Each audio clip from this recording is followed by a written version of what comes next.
Gloire à Dieu, je suis très content de vous voir. Peut-on acclamer le Seigneur réellement? On sent la présence du Saint-Esprit. Est-ce que vous sentez la présence du Saint-Esprit? Amen, amen. Donc je réitère mes vœux pour vous souhaiter encore une fois bonne année, vraiment bonne année 2025. Et j'aimerais commencer avec la parole. Donc je vous invite à ouvrir vos Bibles dans Jean chapitre 1, le verset 1. Jean chapitre 1, le verset 1. Donc j'aimerais commencer avec la parole. Donc je lis pour vous. Au commencement était la parole. Et la parole était avec Dieu, et la parole était Dieu. Je vais le relire pour les besoins de la cause. Jean chapitre 1, le verset 1. Au commencement était la parole, et la parole était avec Dieu, et la parole était Dieu. Vous savez, chaque nouvelle année, lorsqu'on pense à une nouvelle année, eh bien, chaque nouvelle année s'ouvre comme un livre blanc, n'est-ce pas? Chaque nouvelle année s'ouvre comme un livre blanc. Un livre blanc qui est prêt à être rempli. Mais imaginez ceci, la première page nous rappelle une vérité essentielle. Et cette vérité essentielle, eh bien, c'est que Dieu est déjà présent. Dieu est déjà là. Donc, si Dieu est déjà présent, si Dieu est déjà là, c'est dire que Dieu est prêt à écrire une nouvelle histoire avec nous pour la nouvelle année. Jean chapitre 1, le verset 1 nous dit clairement: au commencement était la parole, et la parole était avec Dieu, et la parole était Dieu. Vous n'êtes pas sans savoir que nous vivons dans un monde de turbulence. Déjà, la nouvelle année vient de commencer, on a déjà des mauvaises nouvelles. Des mauvaises nouvelles sur le plan de la géopolitique, des mauvaises nouvelles sur le plan social, des mauvaises nouvelles sur le plan relationnel aussi. Donc, nous vivons dans un monde où tout change, où l'incertitude règne. Mais commencer avec Dieu, c'est la meilleure chose à faire. Commencer avec Dieu, c'est de choisir de bâtir sa vie sur une base solide. Commencer votre année avec Dieu, c'est de choisir de commencer votre année sur une base solide avec la parole, sur une base solide avec Dieu. Et si Dieu est à l'origine de tout, si Dieu est le commencement de tout, il doit être aussi le centre de tout ce que nous entreprenons. Alors, prenez le temps de réfléchir à ceci, peuple de Dieu. Qui tient le stylo pour écrire votre année? Qui tient le stylo pour écrire votre année? Est-ce vous seul ou bien vous laissez Dieu écrire la nouvelle page ou les nouvelles pages de votre vie? Ou bien c'est Dieu que vous laissez, ou du moins vous laissez Dieu vous guider dans cette nouvelle année. Donc, qui tient le stylo de votre vie? J'aimerais aborder avec vous ce sujet. Commence avec Jésus, avec un cœur convaincu. On répète après moi. Commence avec Jésus, avec un cœur convaincu. Jean chapitre 1, le verset 1, nous montre pourquoi nous devons débuter cette année avec Dieu. Pourquoi? Parce que Dieu, il est la parole. Dieu est la parole éternelle. Dieu est la parole toute puissante. Dieu est la présence divine. Dieu est l'essence de nos vies.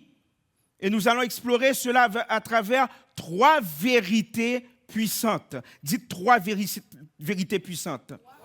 3 vérités puissantes. Au commencement, la parole de Dieu nous dit ceci. Au commencement, la parole existait déjà. La parole existait déjà au commencement. La parole existait avant tout ce que nous voyons. À la lumière des écrits de Jean, Jean qui était un disciple de Jésus, Jean va écrire son évangile. Et pendant qu'il écrit son évangile, eh bien, Dieu va s'ouvrir à travers Jean. Eh bien, Jean ouvre son évangile en faisant écho au début de la Genèse, le premier livre de la Bible. Au commencement, Dieu créa. Qu'est-ce qui est écrit dans la Genèse? Au commencement, Dieu créa. Donc ici, Jean, l'auteur, eh bien, souligne que la parole, Jésus-Christ, parce qu'il faut lire le chapitre au complet pour comprendre qu'il s'agit de Jésus-Christ, eh bien Jean va dire que la parole, Jésus-Christ, existait déjà avant la création. Cela nous montre que Jésus-Christ est éternel. N'en déplaise à qu'est-ce qu'on entend.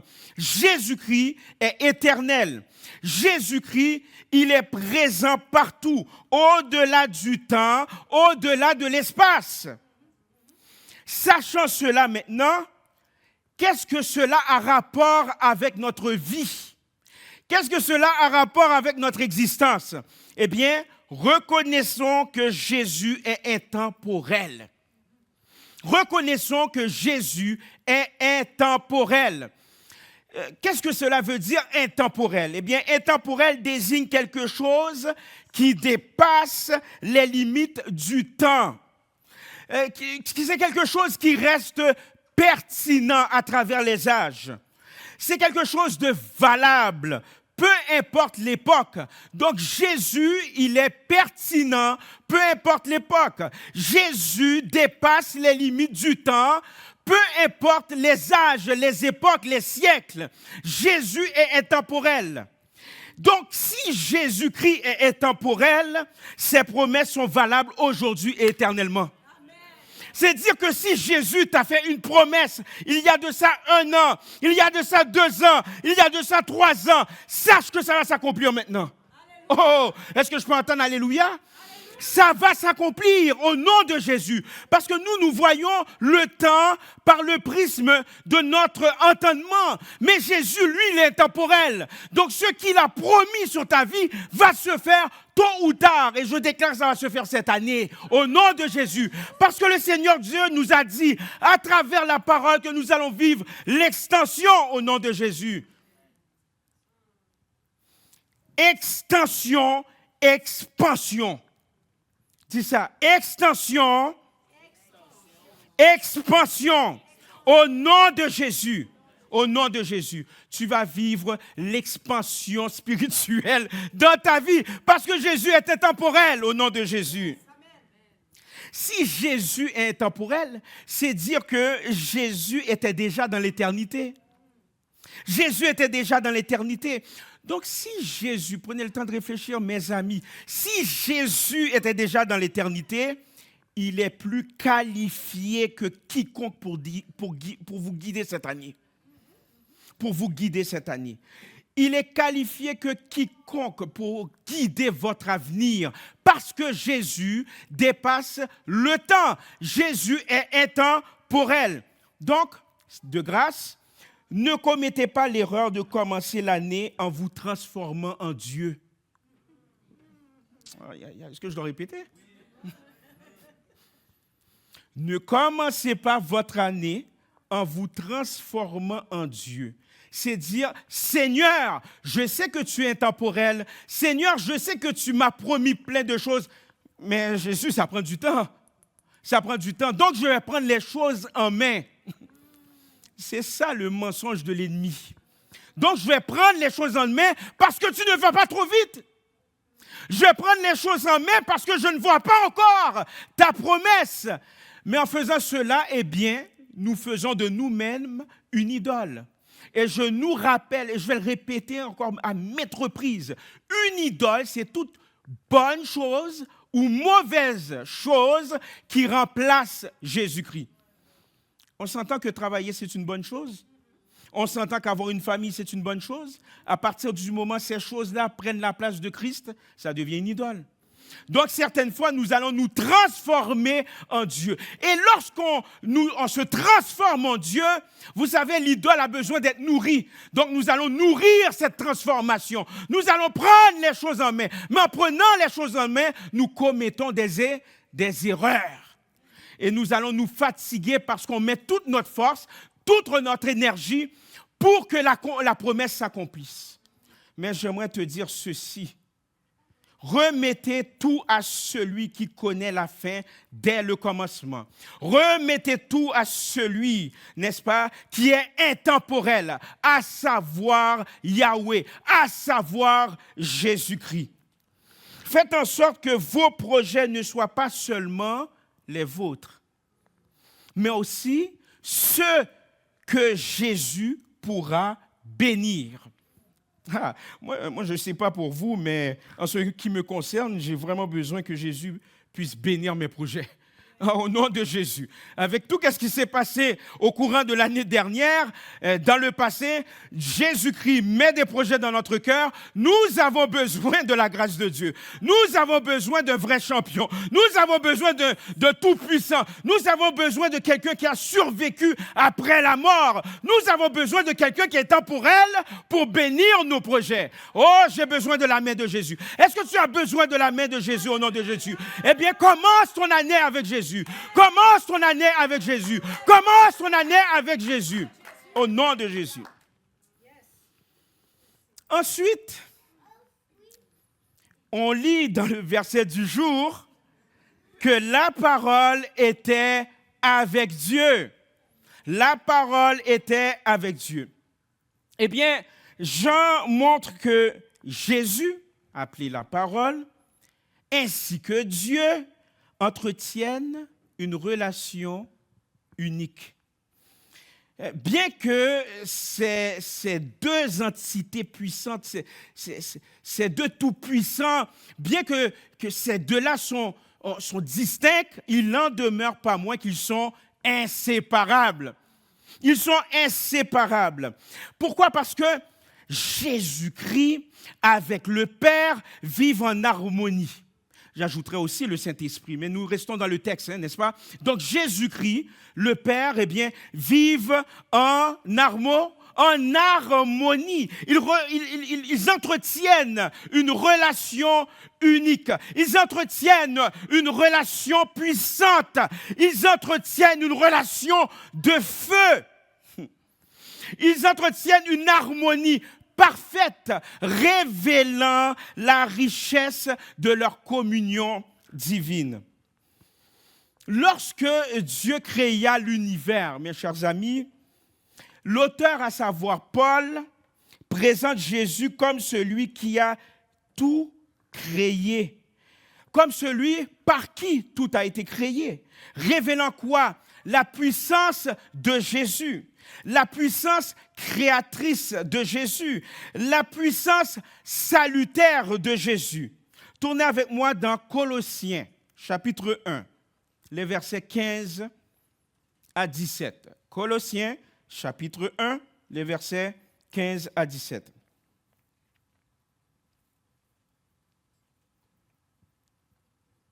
Il est écrit ceci.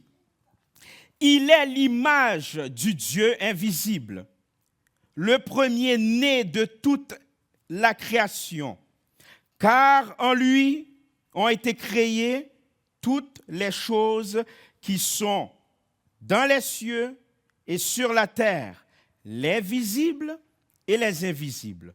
Trône, dignité, domination, autorité. Tout a été créé par lui et pour lui. Il est avant toute chose, et toute chose subsiste en lui. Donc, à la lumière de ce verset, si la parole était avec Dieu, n'est-ce pas? Si la parole était avec Dieu, alors vous aussi, vous devez être avec la parole en 2025. Vous devrez être avec la parole en 2025. Choisissez d'être avec la parole, celui qui a tout créé. Je préfère mieux être avec celui qui a tout créé, n'est-ce pas? Celui qui a tout créé, je vais être avec lui. Celui qui gagne les batailles, je vais être avec lui. Celui qui connaît mon avenir, celui qui guide mon avenir, je vais être avec lui. Donc si la parole, à savoir Jésus, était avec Dieu, eh bien, soyons avec Dieu. Commence ton année avec Jésus, au nom de Jésus. Commence ton année avec Jésus. Et vivre l'année avec Dieu signifie cultiver une relation intime, cultiver une relation constante avec lui. Et si Jésus a été en communion parfaite avec le Père, nous sommes invités à vivre cette communion par la prière. Nous sommes invités à vivre cette communion par la méditation de sa parole. Donc, cherchez à vivre en paix avec Dieu. Certains d'entre nous, nous étions en guerre avec Dieu. Nous étions en guerre avec Dieu. Mais cherchons désormais, sachant que Dieu est intemporel, sachant que sa parole, à savoir Jésus-Christ, est intemporelle, cherchons à vivre en paix avec Dieu. Afin que quoi? Afin que nos choix reflètent sa volonté. Reflète sa volonté. J'aimerais vous dire que le temps d'indécision est terminé. Je déclare sur ma vie, je déclare sur ta vie que le temps d'indécision est terminé. C'est-à-dire, tantôt je suis avec Dieu, tantôt je ne suis pas avec Dieu. Donc je suis avec Dieu selon mes humeurs. Je viens au rassemblement d'église selon mes humeurs. J'entretiens des relations avec mes pères selon mes humeurs. Donc, cela amène quoi? L'indécision dans l'esprit, et ensuite de ça, ça se manifeste dans la vie courante. Donc, au nom de Jésus, sachant que la parole est intemporelle, sachant que nous commençons notre année avec la parole, avec Dieu, le temps d'indécision est terminé. Au nom de Jésus. Au nom de Jésus. Le temps d'indécision est terminé. L'ennemi veut que tu sois indécis. C'est ce que l'ennemi veut. Que tu sois indécis. Indécis dans tes choix, indécis dans tes études, indécis dans ta vie spirituelle, indécis dans tes choix professionnels. Mais au nom de Jésus, parce que tu es avec la parole de Dieu, avec l'intemporel, les décisions sont terminées dans ta vie au nom de Jésus. Je le déclare au nom de Jésus, au nom de Jésus. Alléluia. Sachant cela, comprenez également que votre réussite, comprenez que votre succès repose sur votre capacité à marcher avec Dieu. À marcher avec Dieu. Lorsque vous marchez avec Dieu, il y aura des embûches, il va y avoir des pièges de l'ennemi, mais parce que vous marchez avec Dieu, le succès est déjà présent. Vous avez déjà la victoire, parce que vous marchez avec le victorieux. Aïe, aïe, aïe, oh! Je vais me calmer. Au nom de Jésus. C'est parce que je sais qu'est-ce qui se passe dans ma vie. Au nom de Jésus. Amen. Gloire à Dieu. Et enfin, la parole n'était pas seulement avec Dieu. La parole n'était pas seulement avec Dieu.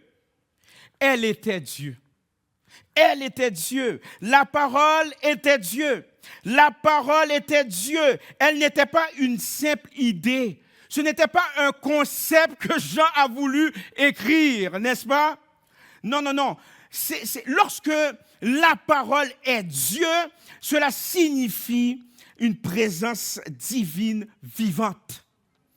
Ici, Jean proclame la divinité absolue de Jésus. Il proclame la divinité absolue de Jésus. C'est-à-dire que Jésus n'est pas seulement un prophète. Jésus n'est pas seulement un sage. Jésus n'est pas seulement un révolutionnaire. Jésus n'est pas seulement un guide spirituel. Jésus qui est temporel est Dieu. La parole était avec Dieu. La parole est Dieu. Et la parole fait référence à Jésus. Jésus est Dieu. Et débuter votre année avec Jésus, c'est de reconnaître que Jésus est le Seigneur de tout. Est-ce que Jésus est le Seigneur de tout dans ta vie? Prenez le temps de réfléchir. Est-ce que vous remettez tout entre les mains de Dieu? Votre avenir, vos projets, votre santé? Donc, reconnaître la divinité de Jésus, c'est reconnaître qu'il est Seigneur de tout. C'est reconnaître qu'il est votre guide spirituel par excellence dans le nom puissant de Jésus. Et si Jésus-Christ est Dieu, c'est dire que Jésus-Christ, il est souverain. Jésus-Christ, il est souverain. Maintenant, comprenez ceci. Si Jésus-Christ, il est souverain, si Jésus-Christ, il est Dieu, cela veut dire dans votre vie, dans ma vie, que rien dans cette année ne sera hors de son contrôle. Absolument rien. Absolument rien, parce que vous commencez votre année avec Dieu. Vous marchez avec Dieu, avec le Saint-Esprit en vous. Donc, tout ce qui va se passer durant l'année 2025 et les autres années n'échappe pas au contrôle de Dieu, n'échappe pas au contrôle de Jésus, puisqu'il est Dieu. Votre confiance en Jésus-Christ n'est pas un acte de foi aveugle, mais c'est plutôt une obéissance à celui qui est infiniment sage, infiniment puissant, infiniment intemporel pour guider votre année. Au nom de Jésus. J'aimerais vous dire, soyez courageux dans vos choix. Cette année, soyez courageux dans votre vie et dans vos choix. Osez voir plus grand. Osez voir plus grand, sachant que Jésus-Christ, en tant que Dieu, est votre source de force et votre source d'assurance. Jésus-Christ aime les grandes choses au nom de Jésus. Lorsqu'il est venu sur terre, c'était une grande chose. Les gens, lorsqu'ils l'ont vu, l'ont perçu. Bon, bien entendu, la plupart de ces gens-là ne savaient même pas que c'était le Fils de Dieu. Lorsqu'ils le voyaient comme quelqu'un d'insignifiant. Mais sur le plan spirituel, dans le plan de Dieu, c'était une grande chose. Amen. Donc, soyez courageux dans vos choix. Osez voir plus grand. Est-ce que tu veux voir plus grand cette année? Est-ce que tu veux voir plus grand cette année? Au nom de Jésus. En terminant, je vous dirai ceci. Nous avons une parole qui ne change pas. Je peux changer d'avis. Les politiciens peuvent changer d'avis. Vos parents peuvent changer d'avis. Votre conjoint, peu importe. Mais nous avons la parole qui ne change jamais d'avis. Il ne change pas. Il est intemporel. Il est au-dessus du temps et de l'espace. Donc, nous avons une parole qui ne change pas. Une communion parfaite. Un Dieu qui règne en tout temps. Commencer l'année avec Jésus. Commencer l'année avec Dieu, c'est de choisir de vivre dans la vérité. C'est de bâtir une relation profonde. C'est de rester ancré dans l'espérance. Rester ancré dans l'espérance. Et la bonne nouvelle de Jésus, l'Évangile, nous rappelle que Dieu est éternel. Et ce Dieu éternel s'est approché de nous en Jésus-Christ pour nous offrir la vie. Alors, cette année, avancez avec Jésus-Christ. Avancez avec celui qui est le commencement de toutes choses. Soyez courageux, soyez encouragés au nom puissant de Jésus. Amen.